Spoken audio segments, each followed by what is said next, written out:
13-ാം ward കരിമ്പിൽ നിന്നും ജനപ്രതിനിധിയായി തെരഞ്ഞെടുക്കപ്പെട്ട Shrimati Rifa ഫത്ത് KK സത്യപ്രതിജ്ഞ ചെയ്യുന്നതിനായി വേദിയിലേക്ക് ആദരപൂർവ്വം ക്ഷണിച്ചുകൊള്ളുന്നു. തിരൂരങ്ങാടി മുനിസിപ്പൽ കൗൺസിലിലെ കൗൺസിലറായി തിരഞ്ഞെടുക്കപ്പെട്ട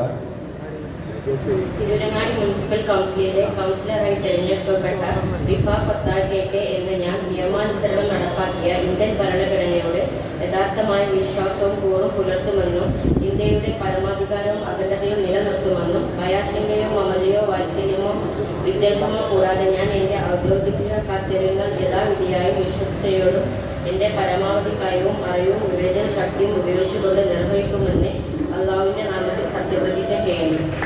താങ്ക് യു മാം.